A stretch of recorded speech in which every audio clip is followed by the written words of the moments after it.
The topics and opinions expressed on the following show are solely those of the hosts and their guests and not those of W4WN Radio, its employees, or affiliates. We make no recommendations or endorsements for radio show programs, services, or products mentioned on air or on our web. No liability, explicit or implied, shall be extended to W4WN Radio, its employees, or affiliates. Any questions or comments should be directed to those show hosts. Thank you for choosing W4WN Radio. Are you ready to take a journey? Let's connect with the healers of the world. It's that time. It's time for the Language of Healing on W4WN Radio and Talk 4 TV. Now here's your host, Dr. Nicole Fortin. Hola, everybody. Welcome to the Language of Healing on the Women for Women Network. Whether you're watching us live right now or catching the replay on all of the streaming platforms, welcome. Happy to have you here. And today we're just gonna go back to the basics, because perhaps you've noticed you've been going through some shifts and changes, and September brings that new school year season here, and so it's almost like a reset for a new year. Check in with your intentions, what you're doing it for, and how today we're going to touch on how Chinese medicine and acupuncture can help you in living your best life in harmony and balance, and getting the most out of your situations, your environment. Exploring some things, whether you're new to acupuncture and Chinese medicine, or you want to expand on some of the knowledge you have already. We have a very special guest today helping us with that conversation. And we, of course, have the Pipe Man, our co-host. Let's bring him on. He's the reason why my voice is a little raspy today after being at a festival, a very dusty festival for the weekend. So forgive the frog voice. Hey, Pipe Man, how's it going? Are you just a frozen on the screen? I can't see you. What's happening? How about Stephanie? Let's bring on Dr. Stephanie Yip.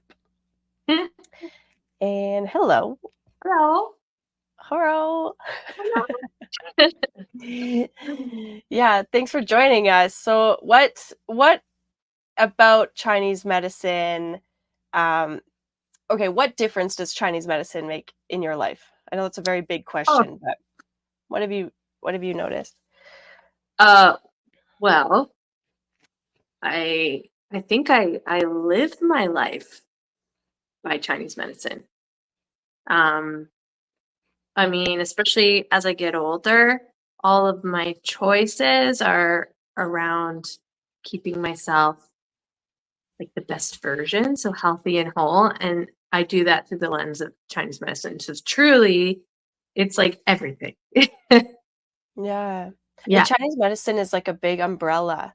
It encompasses so many aspects. Actually, one thing I wanted to mention, because Chinese medicine is, in its core, in its essence, is very preventative medicine. So in, olden days, doctors would actually get paid to not have patients. Like, if all of your patients are healthy, then you're doing a good job. If they don't have anything, but if all of your patients are sick, then you're obviously not a very good doctor. I want to get paid for having no patients. Yeah, I know, right? Yeah. Let's bring those days back. Yeah, no, but I think it took me a minute to start living by how Chinese medicine was originally intended, which is, like you said, longevity and maintenance of health. But that's what I do now. So even if it's psycho-emotionally, like this season, it can be tough for people. It's a long season. There's a lot of grief and letting go and transitioning from, summer to winter, which is like death. And so seeing that psycho-emotional aspect, if I'm feeling anything more so than I normally would, I sort of try to track it and correct that imbalance if there is some. So yeah, it's totally all encompassing, and yeah, love it. Mm-hmm. Okay, we have our co-host back here. Are you with Guess us who now? made it? Yeah, guess who made it? There were internet issues just in time. You came on, Okay. and I had internet issues, so I don't know how that's Oh, related, but it happened. Mhm. But here I am. too many powerful forces all at once. That's true. Yeah. So Yeah. So, I yeah, just I want to hear you. say also that, like, I got some acupuncture done this weekend at Aftershock because I couldn't breathe, and I think it definitely helped one of the days for sure. Mm. That festival dust. Uh, yeah. Get that Wei Chi. It's serious. Yeah, serious business. Yeah, Wei Qi is defensive Qi. Yeah, your first line of defense. Yeah, first line of defense. Yep. Um, through the lungs, yeah. So, okay, another thing, maybe we can. I left this topic a little bit broad for today because there's so many aspects of Mhm. medicine, and because acupuncture is just like one branch of it. Then there's the herbal Yeah. medicine. There's things like qigong, or even in olden times that astrology, like knowing the cosmology, right? Right. Cosmology. Um, And like diet. yeah, yeah, of course. Yeah. Yeah. I'm a So big proponent of diet. Nicole will As are tell you, we. Yep. like it's extremely important. It blows my mind people that have like sicknesses because of their diet and still will eat that way. Like people with cardiac disease that are going to eat a greasy bacon cheeseburger, Mm, or people that have diabetes that drink a bottle of Coke a day. And it's like they complain about how they feel, but yet they could easily change that just by eliminating the things that are making them feel bad. exactly. I think in some way we get a little bit, that like addicted to these things. Our body has that chemical desire for it, or maybe out of habit, you do those things. And so what okay, one thing that really fascinated me when I first started really getting into acupuncture and Chinese medicine was like some my sweat changed. And it was never something that I wanted to go in being like, I have a problem with sweating. And it wasn't like too much or too little. I just noticed that like my body was able to cleanse differently, like it Mm, was rebalanced. So I mhm. think that there's subtle shifts that happen when you do get regular treatment, because you're restoring this natural balance. So I think if we were coming from a very balanced foundational level, we might crave foods that are better for us, you Mhm. know? Well, and I'm I not agree with you. And I also found out that, those cravings and those addictions are a symptom of diabetes, not a cause of diabetes. People think it's the right. cause, but if that were the case, everybody that ate loads of sugar would get diabetes. They don't. But I know in my own experience that I found that one day I ate a whole box of Oreos. Now, if it was a box of brownies, that would have been normal for me. Oreos were not my thing. And I'm like, well, that was weird. Meaning I ate it literally in one sitting watching a TV show. And I didn't Mm. even notice. And I was admittedly always admit chocoholic, sugar addict, carbaholic. I used to argue in my 20s with people that talked anti carbs. I was one of those people. I was like, oh, you need carbs. But the difference is I would go to like business meetings where they had the continental breakfast, and I'd eat like 10 Danishes, and I never gained weight either. So it's like when people say, "Oh, you had diabetes, you never were big." Yeah, that's not true either. You're not necessarily big when you have diabetes, but I reversed my diabetes in 6 months with just food. And yes, I did. I was a serious addict, but car I quit carbs, smoking, sugar, and we can call it all kinds of crap, all and chocolate, all in one day. The only Mm, one that didn't survive that time was the cigarettes.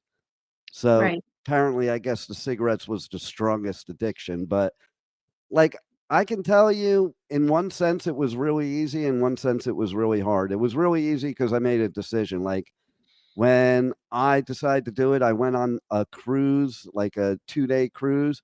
I decided I was just going to like go deep on everything I'm not supposed to eat on that cruise. And the minute I step off that boat, then I stop. Your And I, last binge. yeah, 100%, Yeah. 100%. And it works because I did that with smoking too, So, but it's you making a decision too. That's the problem. A lot of And some times we people don't I think, want to. Say yeah, that it's again? easier for it's definitely that sort of I'm similar. I had a situation where I had to just make a choice to flip my lifestyle, and it was an easy choice. But like a lot of our patients just can't seem to do it. And I think Well, we live in like a culture of ease and they want things quickly. So mm-hmm. we're not used to like preparing food and it takes time. Like in older cultures, that's very much ingrained in everyday life is you take time to Yeah. prepare your food, where in our culture it's fast food, microwave, frozen, pre-cooked, like everything's quick and those things are nutritionally deficient Well, also and big usually, pharma, you yeah, know, high that, sugar. So that's where we see all this disease, especially in North America, is definitely rooted. I mean, my son said Mhm. to me, he goes, I got to give you props, Dad, doing what you do. I would have just taken the meds. And my Yeah, purpose of changing diet was not I wasn't afraid of dying. I was afraid of living like that, like somebody would live yeah, with diabetes or taking any big pharma meds. And yeah, and that's where everybody's so brainwashed because I said to my son, I mean, you do realize that even when you take the meds, you still have to eat the way I do. I just yeah, choose to do it without the meds. yeah, Mhm. yeah, and Yeah, then you get I the see side that. effects. Yeah, Right, like, and I know in practice, there are some herbs that are, like, equally as effective as metformin, and yeah, if you're taking that and then you start changing you start getting the acupuncture and taking Chinese medicine, and then suddenly those drugs aren't doing, like, what they're supposed, or now you're out of balance again according to that. So sometimes people are a little reluctant to really dive into something that will rebalance their body because they're taking these drugs now, right? And then you've got um like their doctor saying don't take that stuff or something, right? yeah. Like That's the yeah. big push. They have to sort of, they're we're not working together like with these Mm, Western medical doctors to be able to say yeah, like, let's try. You keep watching their blood, you monitor them. Let's try this. See if we can get them stable. and If we that's what was can, so great. awesome about Hmm. China is because they literally study both Eastern and Western medicine, in their Yeah, hospitals, and they're very um like they work together. yeah, So they're not really separate. If you wanted just one or the other, there are places you can go if that were more specialized in that. But in yeah. general, the hospitals are like treating it with both styles of medicine. Hmm. Yeah. Yeah. And the And integration is just the way Chinese medicine works within the body, like we were saying, the longevity medicine. Yes, we can treat acute things, and yes, we generally do get mhm, patients coming in when we're already at this chronic stage or the wheels have already fallen off. But truly, like if you were to see your Western medical doctor for like the emergency or when things get really serious, while having Chinese medicine to support you, like the harmony of the two actually work really well. And they're not mhm. like at odds where I think a lot of Chinese medicine doctors feel that Western medicine is at odds with us. And I think a lot of Western medical doctors feel like we're just, pseudoscience or we don't have anything to offer. But yeah. Well, I have a story about that too because I've had 2 heart attacks. One of them was caused by Western medicine, Mm, but the first one, when I picked out a cardiologist, I went to this cardiologist and I was already taking like supplements from my naturopath and so I brought them with me to the doctor's appointment. And I just wanted to find out if any of them would conflict with whatever they were doing because that's another thing you have to check when you're doing both Eastern and Western Of medicine. course. is you have to make sure it's not conflicting. For instance, if they put you on a blood thinner and you're taking a supplement like I was with a lot of spinach, then you're double blood thinning. That doctor refused to even look at the bottles of the supplements at all. He just basically said, yeah, that stuff was all good before, but now you actually had a heart attack, so that stuff's not going to do you any good.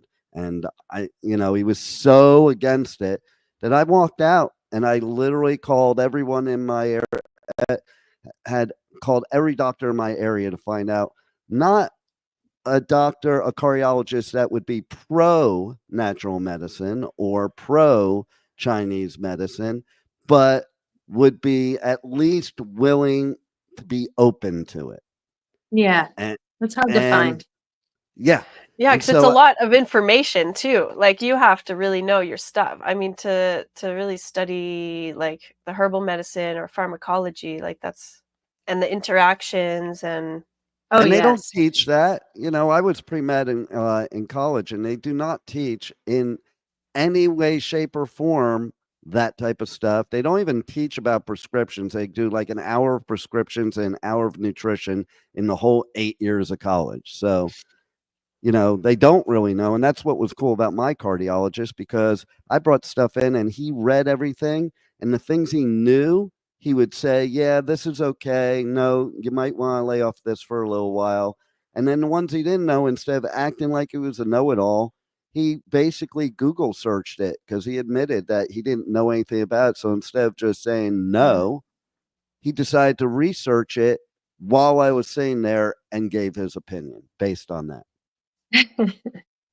How Good often old do Google. Western doctors do that?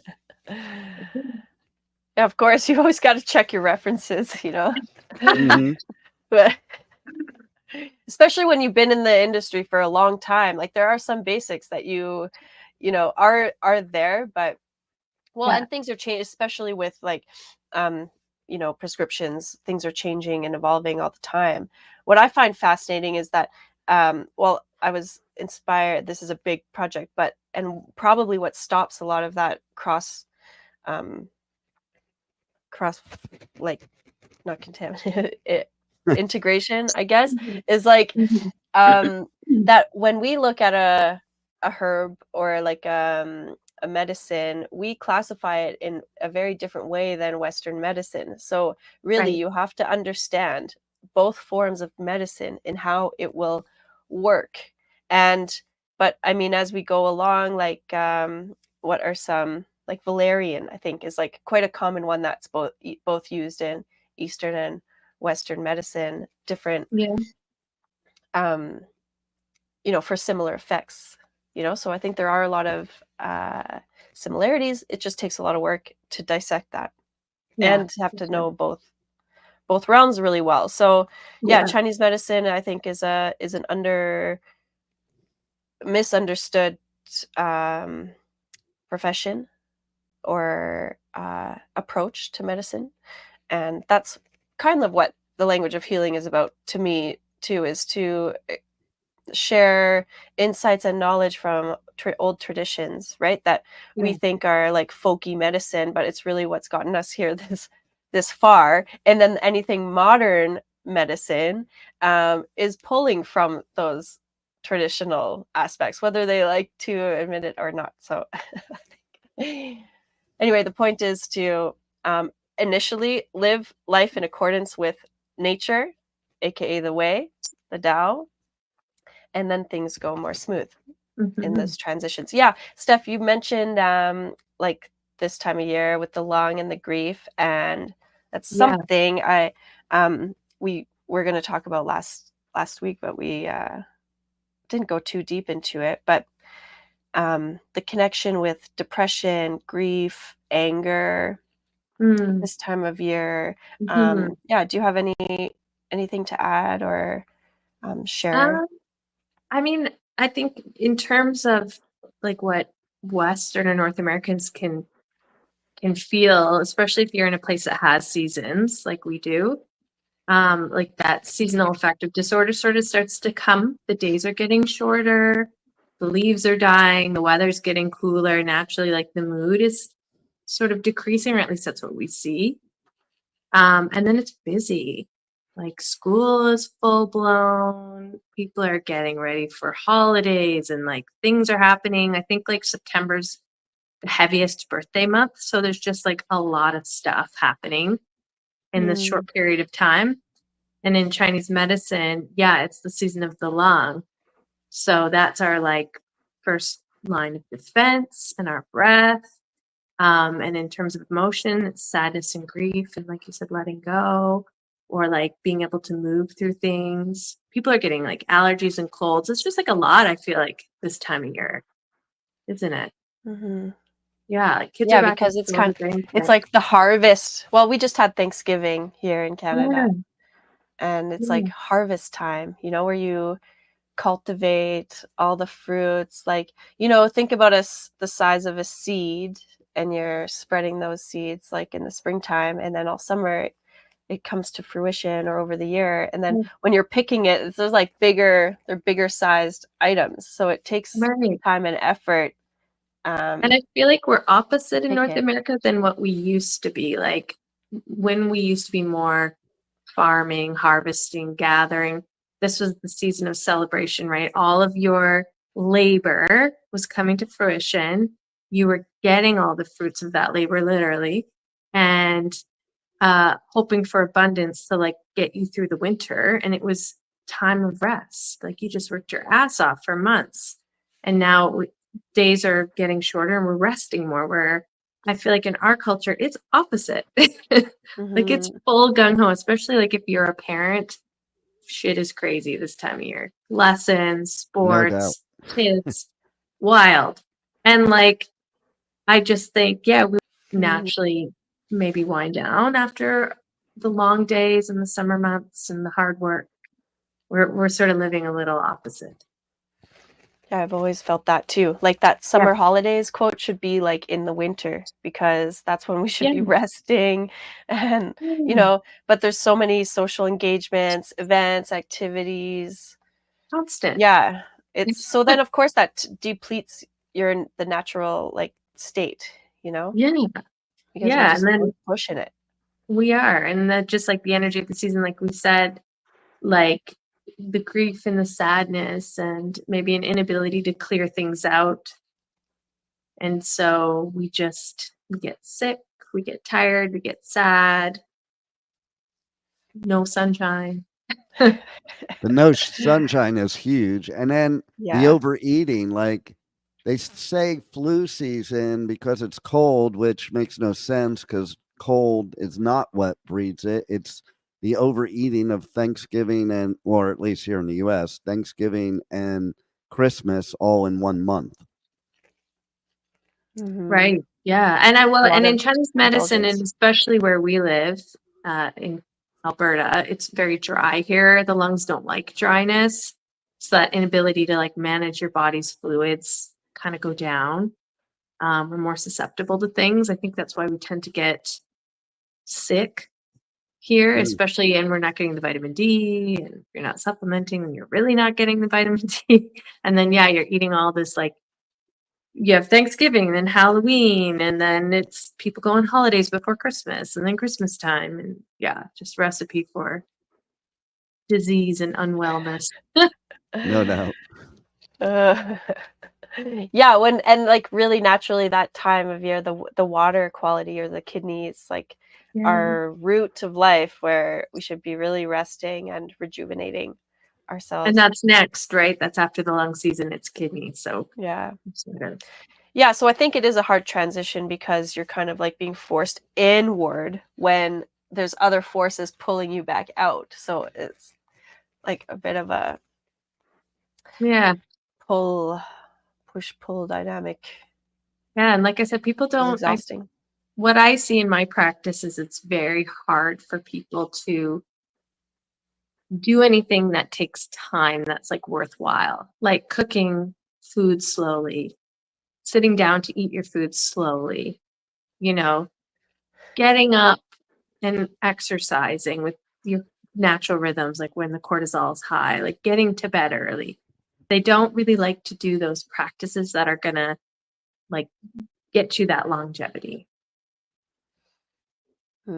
Yeah. Takes effort. That's where the willpower, when we were talking about, like, yes, you can decide in one day to change your life. It's just like, isn't it interesting that in theory that's makes sense. We could all do that.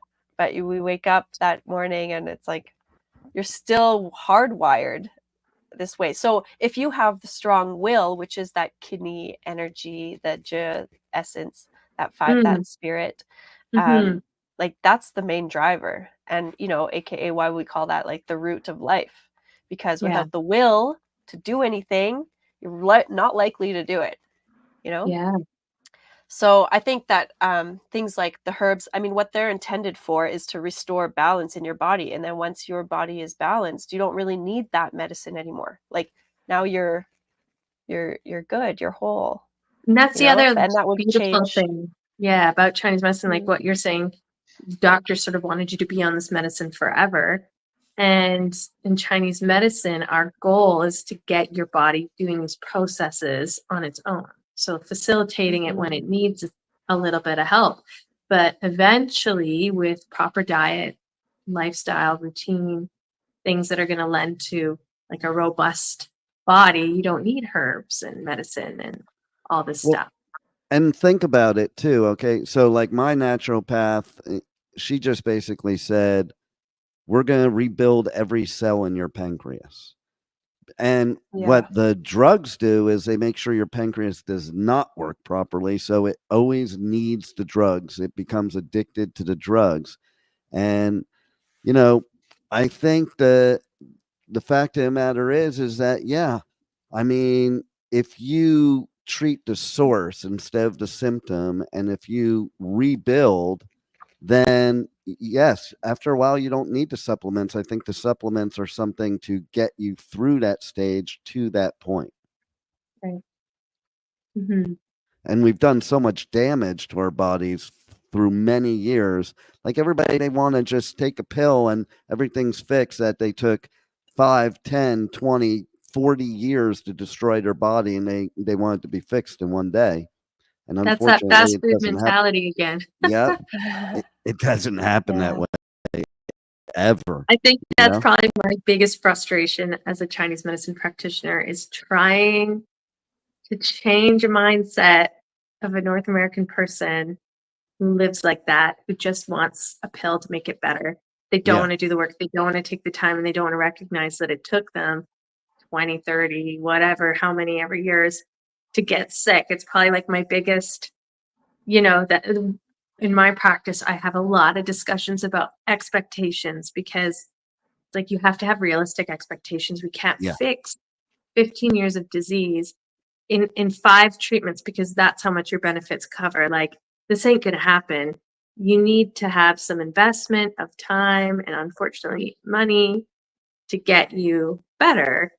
And food has to become medicine and not, just joy. It's got to be medicine. And all of those poor lifestyle choices have to flip. But most people are just not willing to. They unfortunately are okay being sick, or they're okay being okay. They're Just also okay. programmed by these insurance companies because they'll spend loads of money causing disease in their body, but they don't want to spend any money to heal it because, hey, I have insurance. Insurance company will pay for it. Right. Yeah. And I think even in Canada, we're a little bit, our mindset's skewed because we don't pay for healthcare here. We're able to go see the doctor without a bill. We don't have to pay for like very expensive insurance every month to like get us through.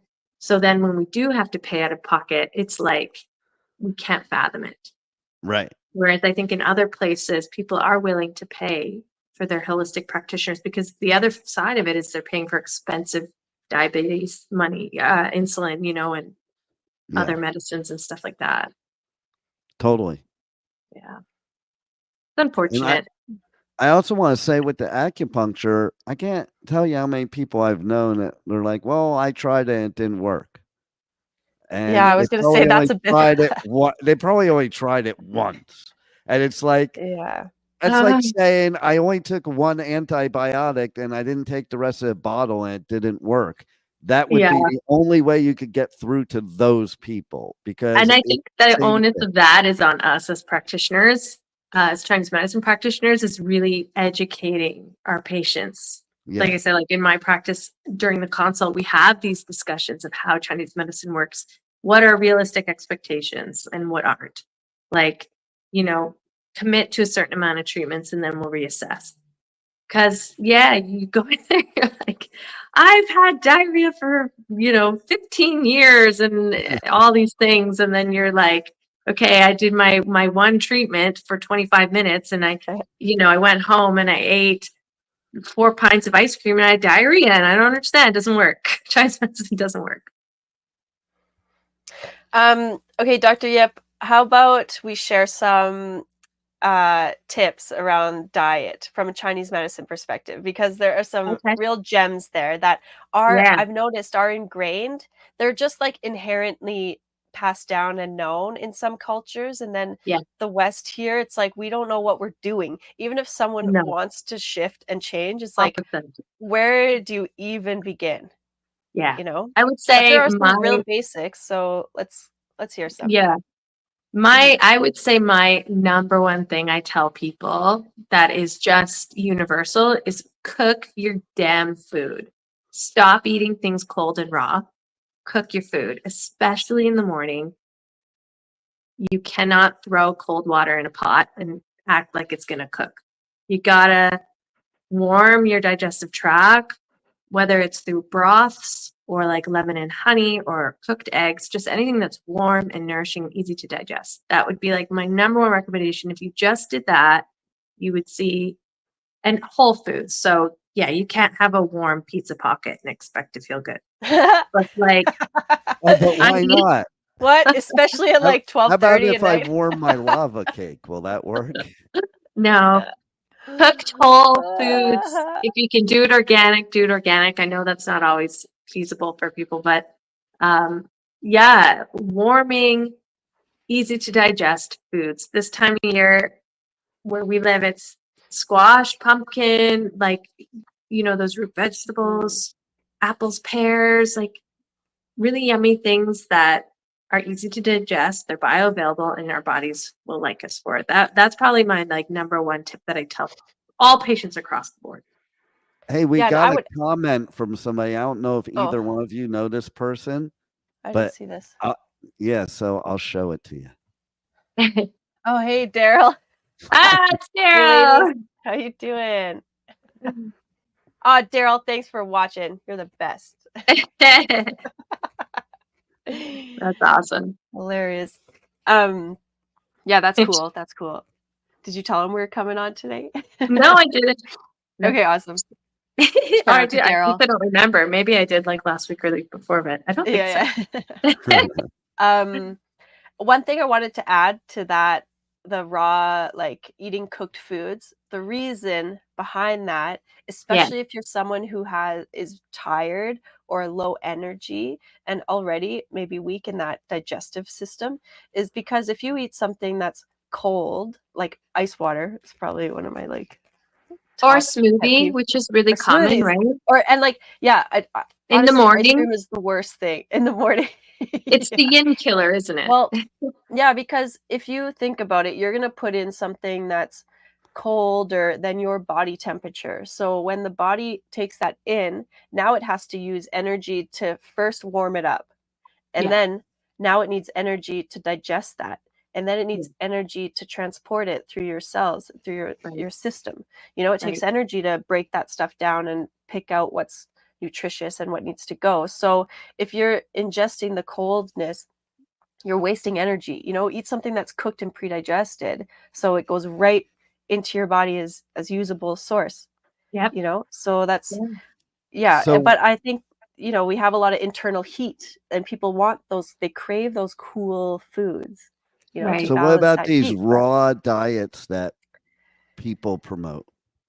I mean, They usually, 100% it has to be like environment related too. If you yeah, like, you can maybe get away with it if you live in like a warm climate, but you Costa notice Rica. people that live in very hot countries or Yeah. places eat really spicy food, right? Like they're Yeah. not, you know, eating all the cold raw stuff. I would say for the most part, it doesn't, like in Chinese medicine, a very fundamental principle is the body doesn't like cold.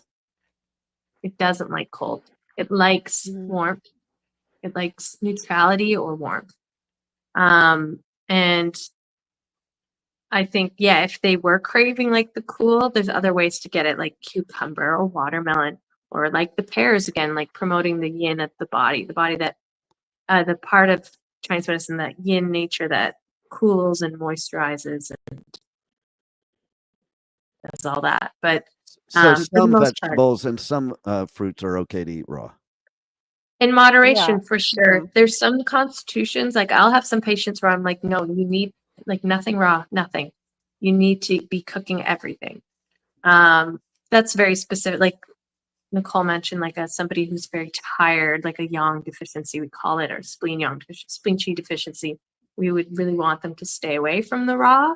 There are some constitutions that can handle it in moderation, though. And I wouldn't say the first thing of the day is to be cold, right? Maybe start warm, have some cold fruit, but you should be warming up that pot, that cooking pot, which is the stomach. And things like congee, are really good. Yeah. Oh, I lived off congee for like 8 months. That's all I ate. Morning, noon, and do you want to night. share? Do you want to share a little bit about that? I think it might be good for another day because that's a long topic, isn't it? All right. Yeah, fair. Yeah. But no, I had a health crisis, and truly, like, diet was what turned it around. A big aspect of that in my situation was a weak middle jaw, or weak digestion. So I had to do everything I could to lend some strength and support to my digestion, and that I did that through just eating congee, which is like a rice porridge with bone broth and very just absorbable things where my body had to exert zero energy to get it in. But yeah, I lived off that for like 8 months. It was I still love it. Yeah, it's very restorative. Yeah, I'm reminded this one thing I love sharing with people in an attempt to better understand how your digestive system works or what happens when you take in food, and the idea behind, like, Chinese medicine can be very metaphorical, but we have this concept of like the 3 burners. So in your torso, you have 3 different sections. You have the lower, the middle, and the upper. You just mentioned the middle jiao, like middle burner. So it, like, visually, it's as if the lower one is a fire, an open fire. You put the wood on there and we've got fire cooking and sparking, and then the middle jiao is the cauldron. So this is where, like, we're cooking the food, right? So if you don't have enough fire from the bottom, which would be things like your adrenals, your like your constitution, your passion, Yeah. like things that really spark that fire. So if you don't have enough fire, you're not really going to cook the food. It's going to be cold. And so ideally it's warm enough to cook the middle. And then once that's cooked, you start to have the steam at the top, right? Like a warm meal has steam, and the steam is the usable nutrients that get distributed through your body. So if you're constantly eating cold and it's not really getting to transform, then you're not having that steam or the mist that's nourishing your cells, right? So I love that and then, analogy. yeah, and then when things are Yeah. cold, it's stagnant. It doesn't flow. You don't put like cold on something to help it heal. Like you need movement, you need blood flow, you need circulation. Yeah, I love that. I remember that analogy from school. I love it. I think I even remember the drawing on this board. Yeah, sure. Yeah, no, Yeah, that so it's so no important. cold. Yeah, that was, Yeah, but we're like, talking about diet. That's probably, and this time of year too, I really encourage all of my patients to like get into making soups. It takes time. There's steps, and it's actually really cathartic if like have your kids or family join you in the kitchen, like chop vegetables together. Everybody has a job, talk. Like this is how we used to live. It was more fellowship and then eat what you made together. And it's funny, if I let my son cook, 9 times out of 10 he's going to eat what he made versus if I make it. Even if it's like the same dish that I've created before, he'll Oh, for sure. eat more of it if there's just this camaraderie and love when we're all together in the kitchen, like cooking, and especially something like a soup or a stew that takes time. And then you all enjoy it because you all put the time And in. if you're cooking the food yourself, especially as a kid, in your own mind, you're making what you want opposed to what your Totally. parents want you to have. Yeah. Mhm. Yeah. And you're going to eat it. Right. Yeah. And then I don't know, like for herbs at this time of year, what would you suggest? Well, I always think about the triple F formula, the fennel, flaxseed, fenugreek. Just equal Okay. portions of it because that helps nourish the lung, like moisten the lung. It's good for your digestive system because the digestive earth element is something very important as we transition and change seasons or change phases of life. It's always good to reground, and it builds your wei qi, your defensive qi, defensive layer. So then it protects you against some factors that may bring you down, get you sick. Probably could have used it in the dusty aftershock, but I didn't do it. Get some Chinese pears. Yeah, pears are very Actually, moistening, Yeah. actually, I saw one of the food booths have, I think the fenugreek in it. It was one of those. Yep. I think that was the one that had in it. That little coffee bar or something. Like No, it was an astragalus or actual. like feng chi too, I think is a pretty good one that everybody can pick, or even just like a ginseng. Oh yeah, yeah. For the zheng qi, is that what you said? The huang chi, like the huang qi, yeah, astragalus, yeah, like just something neutral that's like good for the immune system this time of year, just to kind of give that lung a little bit more help to protect us from all the colds and flus that circulate for all these dirty children. Messy.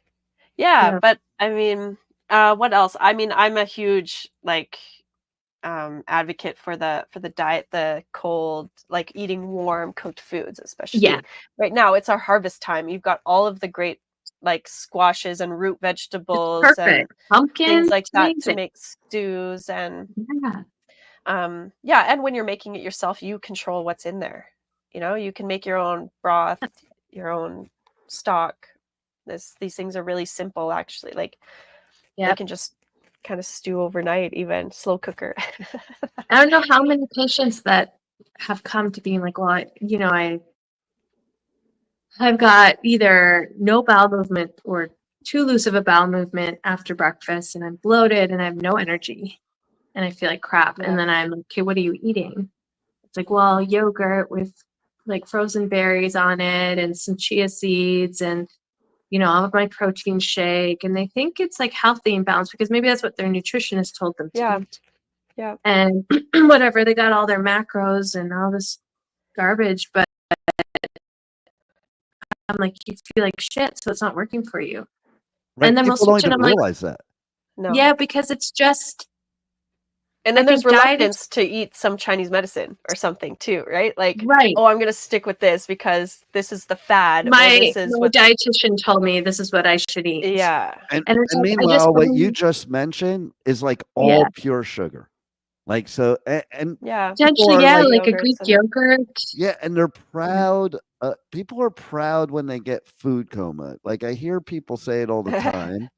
Like, and I'm like, you do realize that means nothing good. And I just think you better check the Acucoma. I can see how people get frustrated because they think, this cold smoothie that has the kale and the avocado and everything else, they're frozen berries and a scoop of Greek yogurt, no sugar. Like they think it's good because they've been told that. But diet is so individual too. Like what's going to work for my body and what I need every day is going to be different than Nicole's or yours, right? So that's so important right there. People don't realize it's important to know what your body needs or doesn't need But yeah, when I get these patients, I'm like, just try it for a couple weeks, having something warm, whether it's a warm broth or cooked eggs, some sort of like maybe a root vegetable or even an oatmeal. The carbs are scary to some people, but I'm like, just try it. You're going to have more energy. It's going to be lasting energy. So it's not like you get that jolt in the morning and then you're crashing at noon. Yeah. And you're going to not be bloated and feel terrible. And we're always right. It always seems to help. And then it's going to help level your blood sugar too. Because if you have the warm cooked, high protein, high fat, long burning grains, you're not going to have that spike and then the Mhm. crash.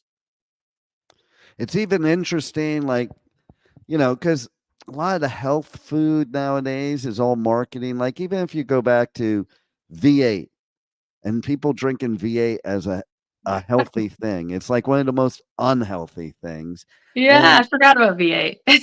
And it's amazing when you start reading labels what they put into stuff. Like, when you see a high content of sugar in frozen broccoli, like it kind of blows your mind. Like, why did they put sugar in here? Oh, And or Yeah, anything like that. Or like you were saying before, there could be things that are high sugar, but if they're high fiber too, or if it's something, if you're eating the proper thing, it won't give you that spike. Even with rice, white rice is horrible for the spike, but white basmati rice is not. So, mm, you have to kind of know these different things, or even how far along something is. Like, bananas can be either good for a diabetic or the worst thing for a diabetic. And they're right, good when they're still partially green. Once right, they're really ripe, that's when they're just pure sugar. You right. know? And that's right. Like even with the rice, food combinations are important too. Like Yeah. how you're yeah. pairing food and then how you're preparing food is Yes. important. Yeah. So, like we were saying with the congee, I don't think you get the spike when you're eating congee, do you? Like, I don't think you get a blood sugar spike. I don't think it raises your glycemic index. I'm Well, not it's like sure. it's so it's so broken down. All Yeah, that stuff has already had time to process, and you're just yeah, yeah, And it yeah, is different getting for the every essence of it. person. You can't just give a one size fits all. And I think that's Yeah, when it's important also to go to professionals like yourselves, because people think natural medicine is DIY. right. And yeah, DIY could kill you because let's say somebody says, go on this juicing program. And let's say you're already a diabetic. That could kill you, The but influencer influence, right? You have all yeah, these randoms on Instagram, and I'm always like, where are you getting your information? Or they're like telling everybody to take a certain, I see a lot of these people, I don't know what their background is, but they'll like have one Chinese herb and they're like hawking it. And I'm like, well, no, this isn't going to be good for everybody. Like this right, is going back to like being properly trained. yeah, You can't just pick a formula and say this is good for anybody with diabetes or anybody right. with a lung condition or cardiovascular condition. No, it's not. It's very individualized. It isn't like Western medicine where here's the umbrella of what it treats and here's everybody underneath it. I Like call it the cocktail. They do too. yeah, Like, when you have a heart attack, they tell you this is the cocktail. I'm like, well, I'm not that taking those everybody things. gets. Yeah, they yeah, say that. They said that to me. I'm like, well, I'm not taking that. There was one specific thing. I'm like, I don't care. I'm not taking it. Yeah. But that's the cocktail. And they literally use that term, and it's like, wow. And with Chinese medicine, this is I think why I love it so much is there's always when you find the root or like that diagnosis for the person, you find the right formula for them, the difference is huge. So if you're Absolutely. treating like menstrual mhm, pain, you find the root cause of this menstrual pain, you find the right formula, it's amazing. But if I have another woman come in with menstrual pain, I give her the same formula, it might not work as well. It might actually make it worse. So it's like yeah, that, even back to diet, like, some people could do okay with smoothies in the morning, maybe. Right. But like myself, no, there's no way. It would destroy my body. So, mhm. Nicole, It's time. I know. Yeah, Steph, why don't you tell us how we can connect with you and how people can reach out, Okay. your socials, your website? Yeah, you can find me at the root_wellness at the way, or on Instagram, sorry. And then I work at a clinic called The Way Holistic Collective in Calgary, Alberta. So that's also where you can find me. Awesome. Okay, thanks for joining us today. That hour just flew by. So I know it did. Thanks for having me. We'll have to meet again. Yes. We the need next another time. episode of what she said needed basically its own episode. Oh yeah. Yeah. That's a big one. 100%. We'll do that. And food combinations. That's kind of an interesting thing maybe we can dive into as well. Yeah, Yes. you should get Gat on that one. I know. I was like, we need Dr. Dr. Gat Gat. here too. Yes, Yeah. he would be great to have for that. Yeah, 100%. Culinary expert there. Okay, well, thank you everyone for listening and tuning in this week on The Language of Healing, w4wn.com. Find us every Tuesday at 2 p.m. Eastern Time. We'll see you next time. Bye. Wow, what a show today. And the journey does not stop here. Come travel the world with Nicole every Tuesday at 2 p.m. Eastern Time as together we become more fluent in the language of healing on W4WN Radio and Talk4 TV. See you next week.